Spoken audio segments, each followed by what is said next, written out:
Well, ladies and gentlemen, welcome to this afternoon breakout session. It's going to be another interesting and important session, and I would like to welcome especially the heads of delegations here in this room, distinguished guests, but also participants that are out there online joining us with statements, with pledges, and possibly with some comments. My name is Volcanta. I'm a Swedish television journalist and documentary film producer, and I will be the moderator here for this hour. So, again, welcome. The title of this breakout session is Implementing Strategies and Ensuring Security. Now, we are going to deal with the use of different tools, action plans, and appointments of special coordinators, rapporteurs, to combat antisemitism. And we will also explore examples of implementation of the IHRA non-legally binding working definitions on antisemitism and Roma discrimination. So focus is as well on the promotion of Jewish life and ensuring safety and security of persons belonging to minorities affected by antisemitism and other forms of intolerance. I'm not sure if you've been to one of these sessions before, but I would like shortly, briefly, just to tell you about the format. We're going to have head of delegation and speakers here in this room. We will also have participants, as I said, online. And the interventions here by the speakers are said to be 3 minutes each. However, we do have a special invited sort of stage setter that we will begin with. I will come back to that. After everyone has spoken and we've seen the pledges on the screen, hopefully there would be some time for comments or questions. So let's start. And as I said, we will begin by an expert intervention, a scene setter. And we are delighted to give the floor to Director Michael O'Flaherty, EU Agency for Fundamental Rights. Sir, I yield the floor to you. Thank you very much indeed. Excellencies, dear friends, ladies and gentlemen. If Europe fails its Jewish community, then the modern European project will have failed. The stakes are that high, and as we heard this morning, the situation is very worrying indeed. The Fundamental Rights Agency conducts regular surveys of the experience of the Jewish community across the EU member states. This is the largest survey of its kind in the world. It's not replicated in any other global region. It captures the lived experience of the impacted, the surveyed group, in this case, the Jewish community. We do similar surveys also for the Roma community and indeed a number of others. And the purpose of these surveys is to inform policy making at the national and the EU level. And in fact, the new EU anti-Semitism strategy that was presented in the last few days draws very heavily on our findings through these surveys. What do we find? We find growing patterns of harassment, discrimination and attack. We find these, and this is important, as an empirical fact, not some kind of vague impression. We can measure the patterns across the EU member states. We can also measure the extent to which the attacks and harassment undermine the quality of life. And we see how they are increasingly encouraging a growing number of members of the Jewish communities to consider emigration out of Europe.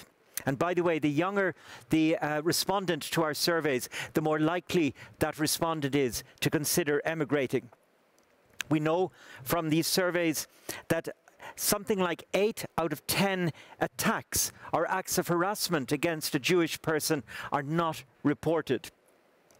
We see a lack of confidence in authorities. 7 out of 10 of the surveyed members of the Jewish communities considers that governments are not doing enough to combat anti-Semitism. And only half of the respondents consider that the governments are doing enough to protect their security, to deliver security and safety.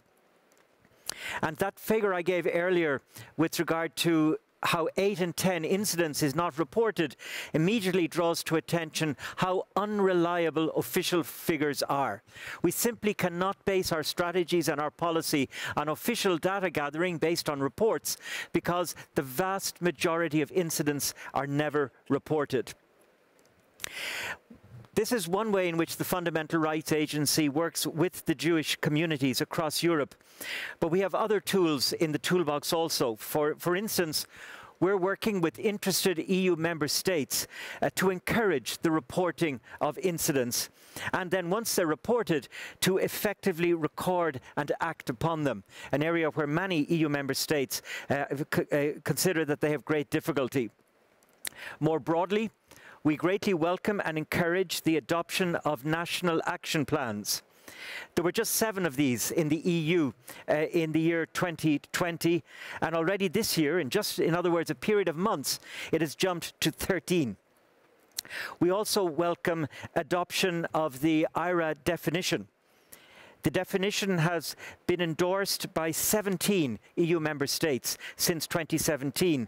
This is important, because it's the endorsement of a valuable tool for building awareness, for promoting education, for more effective law enforcement, and for more sensitive public administration. Allow me to conclude my observations with the pledges of my agency.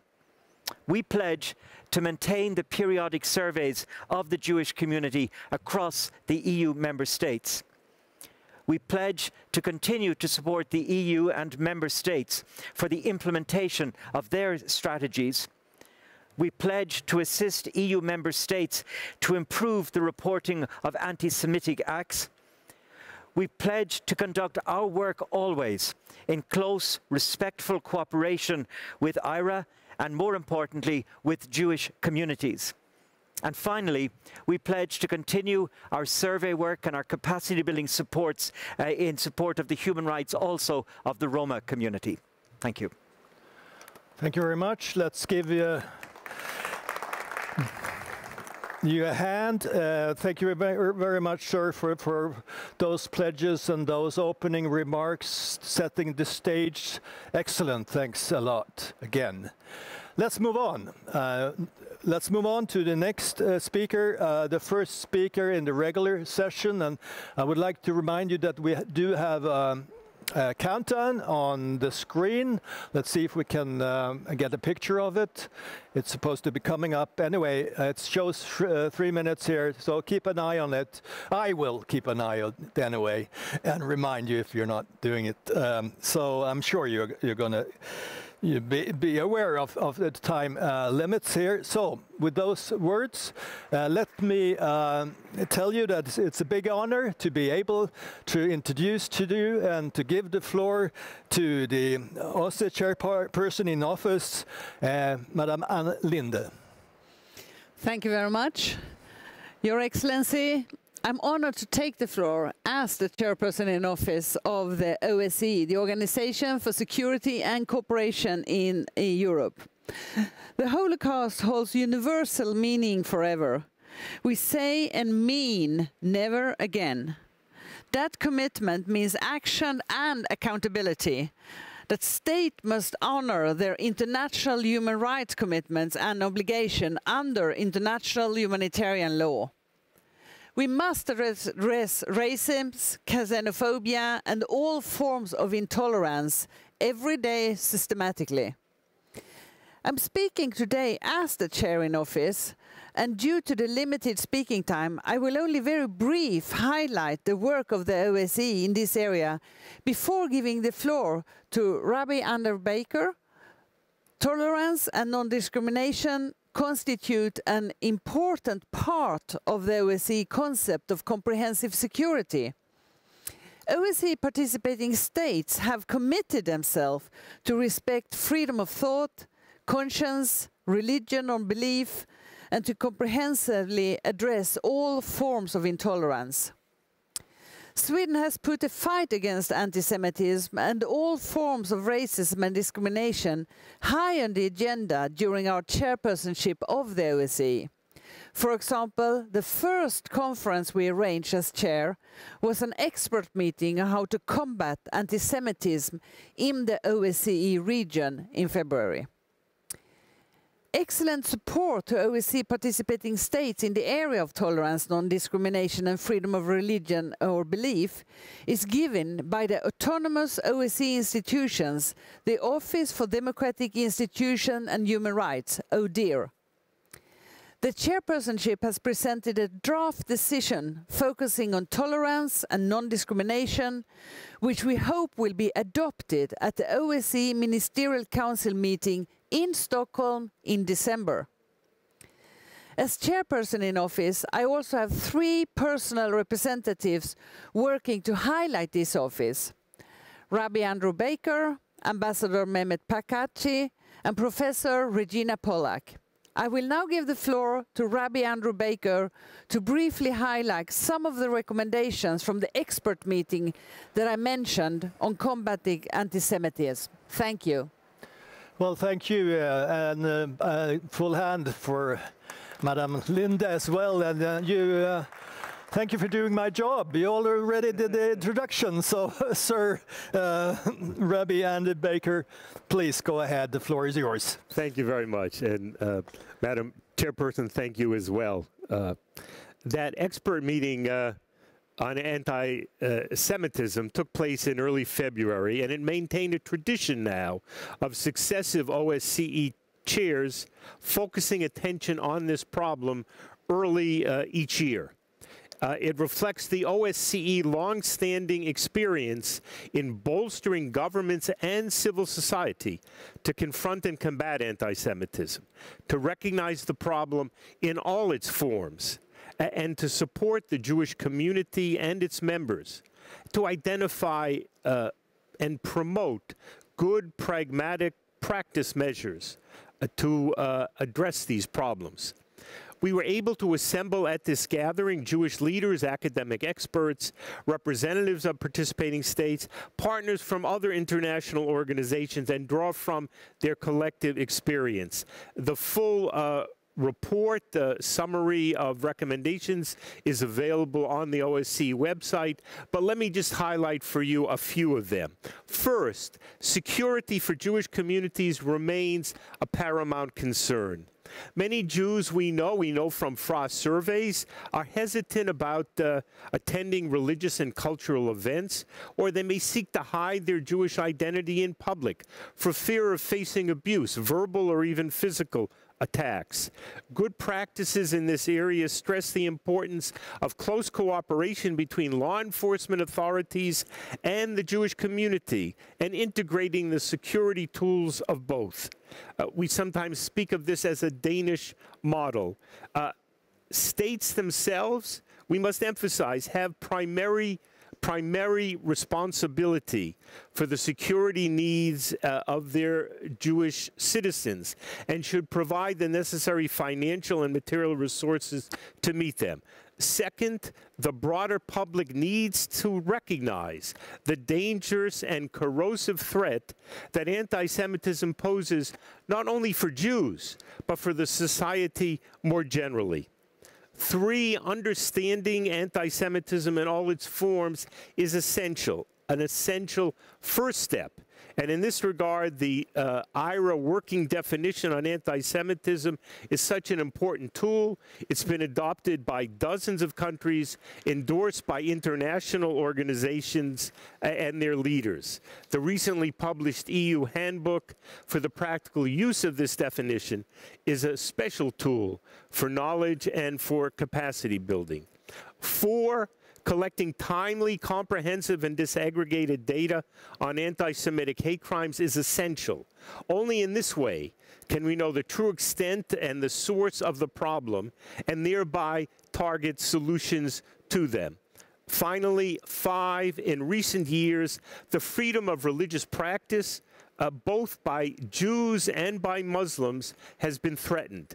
Legislative efforts in some countries to ban religious slaughter of animals or to prevent the ritual male circumcision run counter to long-standing religious traditions that are essential to Jewish communal life. Governments have the right to provide exceptions for religious practice and should do so consistent with their international human rights obligations. Thank you very much. Well, thank you. Thank you, Rabbi Baker. And now I will turn myself, and please join me towards the screen. We're going to be able, hopefully, if I'm rightly informed, to screen 3 pledge films. The first one is from Argentina. It's the Minister of Foreign Affairs, Santiago Chiafiero. The second one is the CEO, Daniel Marshin of B'nai B'rith International. And third one is from Cyprus, the Minister of Foreign Affairs, Nikos Christodoulides. So please roll the pledge films. Argentina is one of the most active members of the International Holocaust Remembrance Alliance. We are very proud of this tradition that we strive to consolidate in our public policies every day, and that is in line with our strong and historic commitment to human rights. In this meeting, within the Malmö Forum, we ratify once again the irrevocable commitment of our country to the teaching of the Holocaust and the fight against anti-Semitism.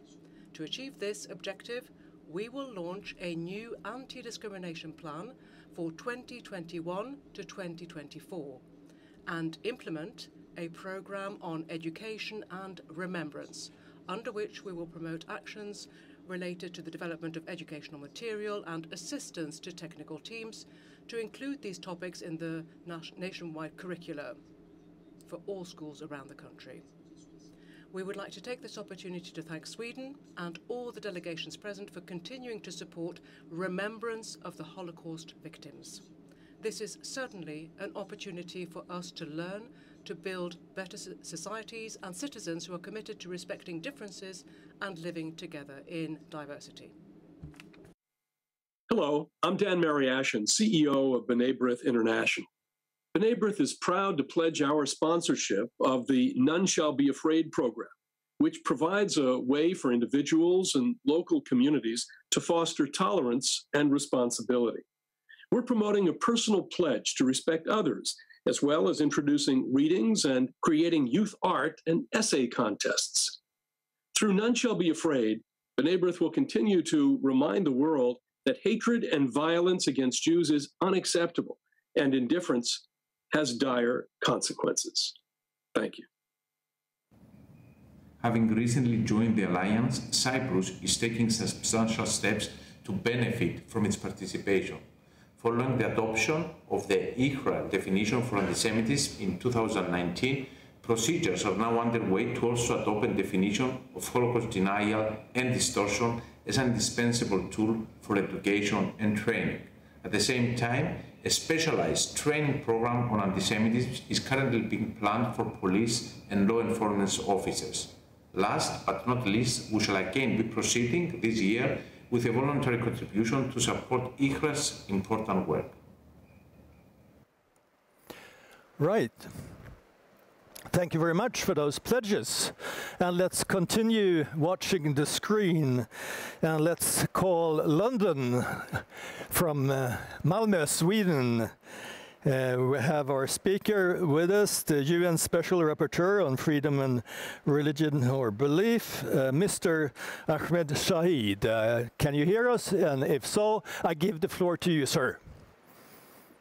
Thank you very much, and good afternoon, Your Excellencies and distinguished participants and friends. It's an honor for me to speak at this forum today.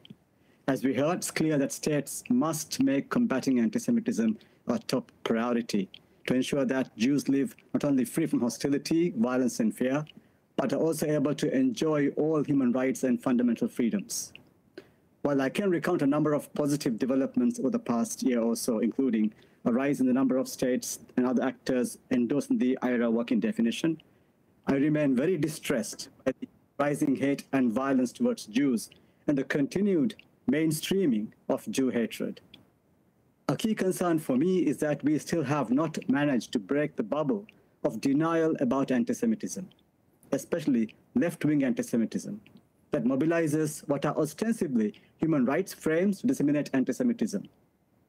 The canard that Zionism is racism and singling out of Israel for censure are perhaps the guerrilla versions of anti-Semitism, except that it is well-organized and at scale. As this session is focused on practical steps that can be taken to enhance the safety of Jews, I want to stress that combating this hateful discourse is essential to that task. My report to the UN 2 years ago noted several deficits in law enforcement that undermine security for Jews and made recommendations on both access to justice and preventive measures. Hard as they may appear to do in practice, the challenge of breaking through the endemic discursive anti-Semitism is much bigger. That is why we must focus not just on formal education providers, but also on public opinion formers and all duty bearers, and offer operational guidance to hold them accountable. I propose three things. First, using the IHRA working definition to identify different forms and conveyor belts of anti-Semitism in specific contexts, as well as the relevant human rights duties in regard to those situations. Second, working with Jewish communities, develop indicators that are relevant for their specific local context, including campuses, to assess the effort being made by duty bearers to protect the rights of Jews. And third, identify the indicators that Jewish communities regard to be relevant measures of the effective enjoyment by them of their fundamental freedoms. Applying this tripartite framework of structure, process, and outcome can help us to unpack the scope of action required by states, increase transparency of the actual effort made to combat anti-Semitism, and empower Jewish communities and build the capacity to hold duty bearers accountable. Time today is short, so I want to end by stating that I will be developing an action plan that I can recommend to the Human Rights Council in March next year as a follow-up to my earlier UN report. I look forward to your collaboration. Thank you. Well, thank you. And you're going to get a hand here from Sweden, Malmö. Thank you very much, and thank you for your proposals. And have a good afternoon. Let's continue then here in this room. Next speaker is the Deputy Prime Minister and Minister of Culture from Poland, Piotr Glinski. Sir, the floor is yours. Thank you. Poland maintains its constant opposition to all forms of racism and anti-Semitism. Numerous efforts are being made to prevent anti-Semitism in all areas of life. To foster our efforts, we have elaborated national strategies and plans, as well as introduced international acts and recommendations. In 2016, Poland, as a member of International Holocaust Remembrance Alliance, acknowledged the working definition of anti-Semitism. Since 2009, the Polish police has been implementing the Law Enforcement Officer Program and combating hate crime, and consequently training against hate crimes for law enforcement.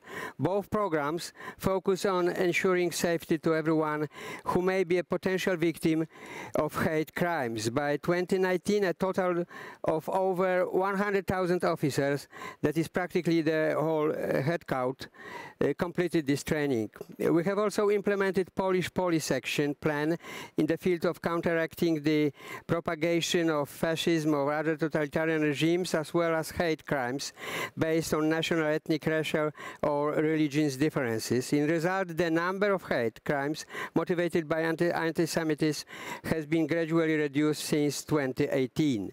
Education and raising awareness about Holocaust is another key priority of Poland. Knowledge on atrocities of the World War II, with particular focus on the Holocaust, is included in the compulsory curricula of history classes beginning from elementary school.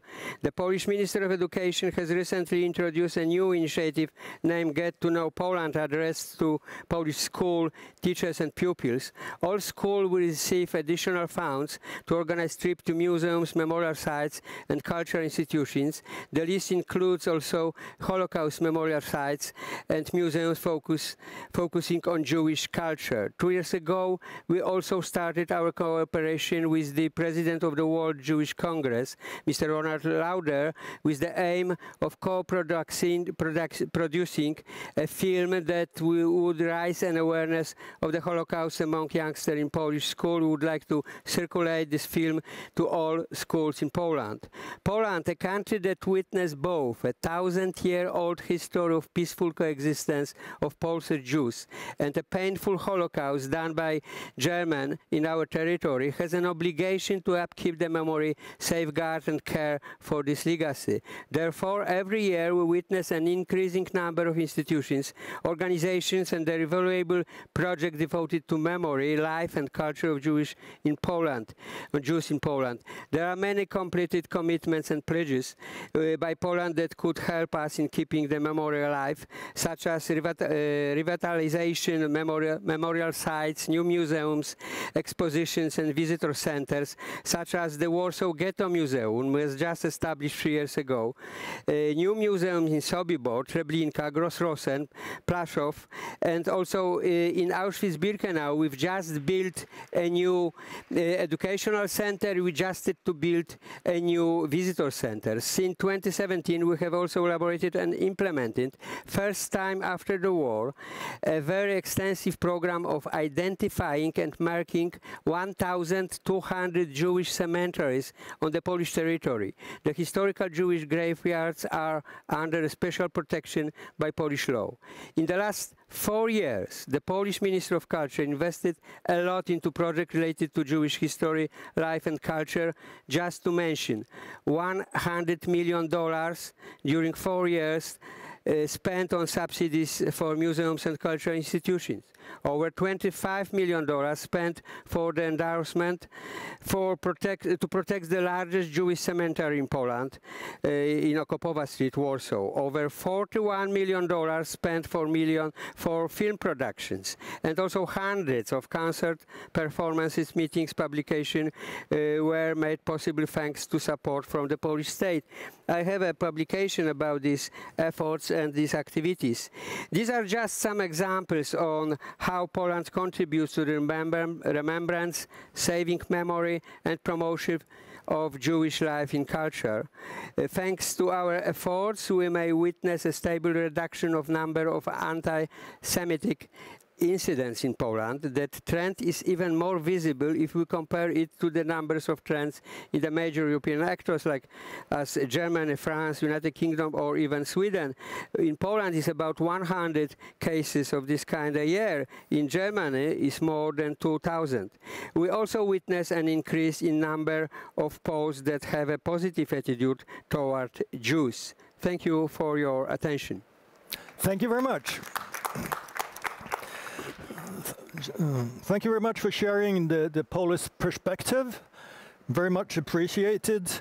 Let's turn to the next speaker now, and we're honored, again, of course, we're honored to introduce to you the Minister of Foreign Affairs, Augusto Santos Silva from Portugal. Sir. Thank you very much. First of all, let me commend the Swedish government and the city of Malmö for organizing and hosting this very important forum, and thank you for the invitation to participate. I would like to make 2 points as a contribution to our debate.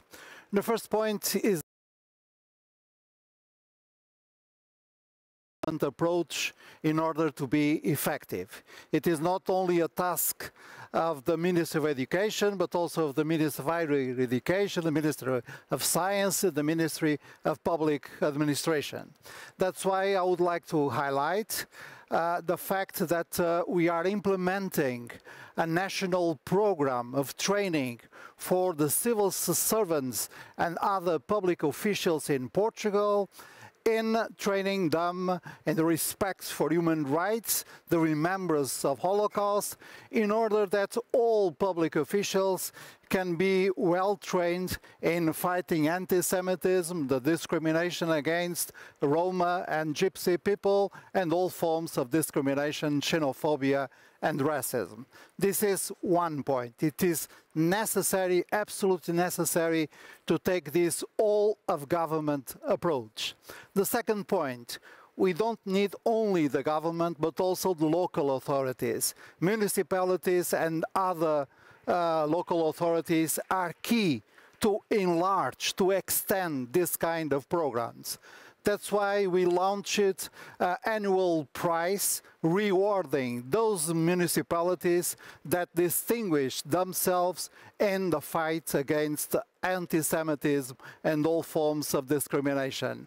You need to have this territorial approach in order that all of the country, all the society, the whole of society can be engaged in this effort. So this would be my 2 main points. We have to need to use all kinds of education and training resources, those prepared by IHRA, by United Nations agencies like UNESCO and others, by the European Union agencies. But in order to be effective, you need, on one hand, this all-of-government approach, and on the other hand, to engage all the territory, whole the society, rewarding the efforts conducted by municipalities and regional authorities. Thank you. Well, thank you. And thank you, sir. Those are 2 great points, and thank you for sharing them with us here today. I'd like to, again, turn towards the screen, because it's time for 2 pledged films now. One is from France, Delphine Borion, Special Ambassador for Human Rights, and from Denmark, we will listen to the Minister for Justice, Nick Hagerup. Roll up films, please.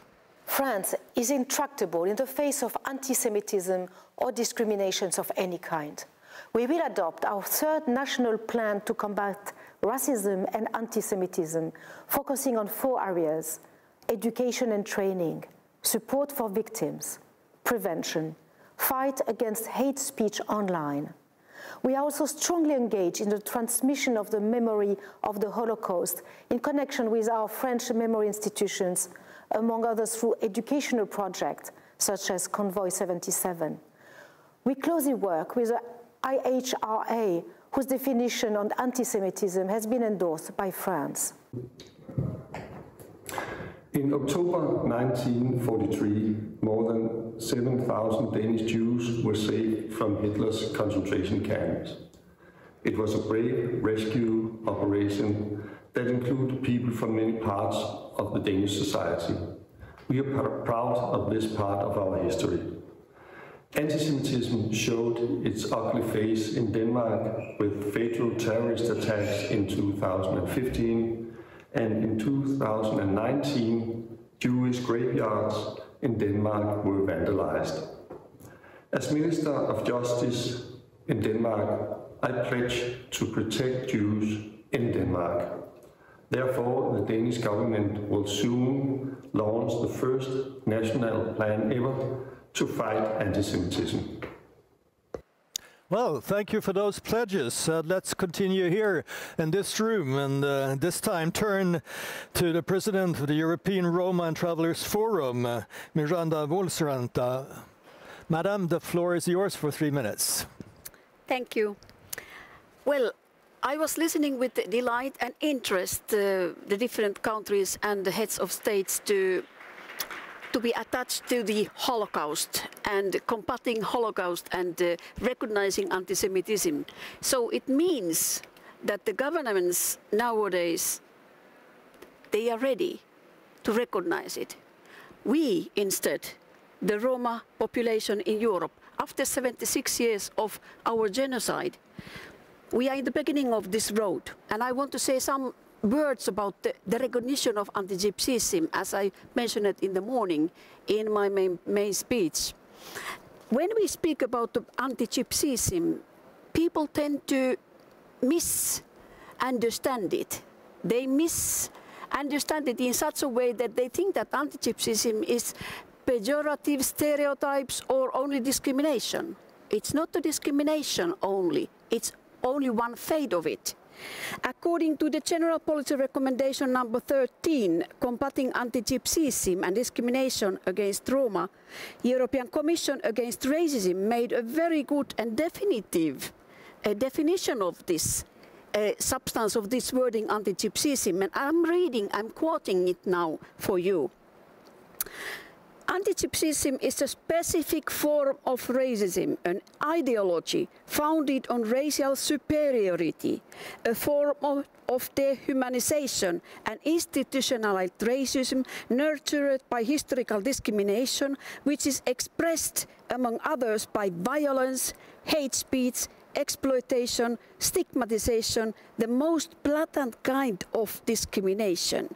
So this is antigypsyism, and the basic point is that the background is in racial, ethnic differentiation of Roma as the others, which actually started already before Second World War and Nazis took over in Germany, because it was based on the anthropological research which started already 1928. But I also want to say that there is a need of courage from the government side. We have been down-silenced after Nuremberg trial. We were not visible there. What happened to us? We had no voices, no educated and trained people, no documentarists, no literature, nothing. Finally, this door is open for us, but we need you. And we, from the European Roma and Travelers Forum, we are providing to you our expertise, our networks, those people who can help you in your own countries to collect to us the information which has remained in hidden places, which nobody wanted or dared to raise up actually. There are many political sensitive issues which are related to these topics. I understand it very well, but that I also encourage you to, as governments, take these steps finally, because it's also showing to all of us how our humanity, after almost 100 years of Second World War, has grown to a stage where we are ready to look on the mirror, see issues and say, equality and humanity belongs to all, not in a categorized size that, okay, this group is recognized and that group is not recognized. It doesn't show about grown humanity. If we want to go forward, we have to go it together and see equality belonging to all of us. Thank you. Well, thank you very much. Thanks for those important points you're making here today. And now, finally, for a final speaker, I'm turning to the screen, and hopefully we're connected with the United States, and I heard it's Washington, D.C. Sir, you have to correct me if I'm wrong. Anyway, we're talking to the CEO, Conference of Presidents of Major American Jewish Organization, Mr. William Daroff. Sir. Thank you so much. It is an honor to be here. I am, as was just stated, William Daroff, the CEO of the Conference of Presidents of Major American Jewish Organizations, and I really appreciate this opportunity to address this important gathering of esteemed leaders and dignitaries. It's of special importance that this forum is being hosted in Malmö, a city with an unfortunately lengthy history of contemporary anti-Semitism. Just a few days ago, I had the opportunity to speak with my friend Rabbi Kesselman, who lives right there in Malmo, as he recounted just a few of the over 100 instances of bullying, intimidation, and violence he has faced as a Jew in Sweden. I hope this forum will provide practical strategies to eliminate the persecution and prejudice that he feels in his city and country, as do many Jews around the world.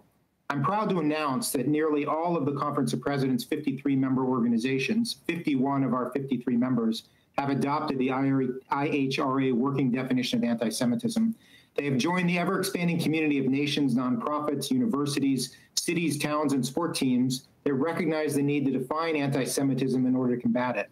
As this international consensus continues to spread, it is imperative that we examine how to implement the IHRA definition on the local and national levels. This working definition needs to be a tool for prosecutors examining hate crimes, for educators teaching about bias, and for social media moderators tasked with removing hateful content. Earlier this year, the European Commission produced a stellar guide, the EU Handbook for the Practical Use of the IHRA Working Definition of Anti-Semitism. Some countries have already begun to implement these recommendations, and we hope that many others will use this guidance as a roadmap for improved regulations and updated curricula. By embedding the principles of the IHRA definition within all aspects of society, we emphasize that this definition is not supposed to grow dusty on a shelf, but constantly work to combat anti-Semitism. The consensus around the definition comes at a time when violence against Jews has not only spiked, but it's mutated and spread. We are all horrified by the destructive display of anti-Semitism here in the United States this spring, using the excuse of engagement between the Hamas terrorists and the Israeli army. Assailants targeted Jews with violence and vandalized synagogues around the country. Although Jewish communities in Europe have faced such hatred before, including right there in Malmo, the American community must now reckon with the new reality of anti-Semitic attacks. As we confronted these daily reports of violence, we were stunned by the conspicuous silence of many organizations purportedly devoted to social justice and minority rights. Any organization that believes that, quote, Jews do not count, unquote, is one that must seriously reconsider its priorities and values. Ignoring the repeated targeting of our community in service of a prevailing narrative, labeling Jews as wealthy, powerful, white oppressors only fuels anti-Semitic mendacities. As nations and NGOs build partnerships across civil society to aid minority communities and combat bigotry, we must insist that the persecution of Jews be recognized for what it is, an act of hate. Thank you again for this opportunity. Thank you very much. You're going to get a hand here from Sweden. Thank you very much, and have a good day. Right, so here we are. We do have no time left. It's been a full hour almost, and we're running late overall today.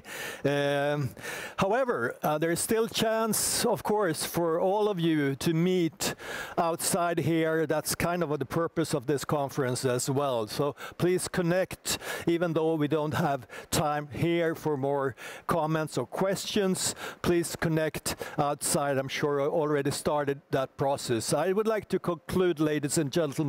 I would like to conclude by saying that I think this has been a most interesting and important session, and we have learned a lot about the challenges today. The last speaker, for instance, and these challenges. I think the hopeful message, take-home message from this conference is that we are together. Taking these challenges for what they are. We're not taking them lightly. And we have been assured here today that these challenges will be met. Because in this room and the other rooms where I've been listening, where I've been moderating, we heard about pledges, promises, vows, commitment to actions. And the good thing about all this is that this will be followed up, right? And we can together work so that these pledges will actually mean something. Together we can combat anti-Semitism and racism. Again, it's been said, but I would like to say it again, thanking all the participants in this room, thanking all you viewers out there online. It's time now, it's time It's been said, I'm saying it again, it's time to move from words to concrete action. Thank you very much, everyone.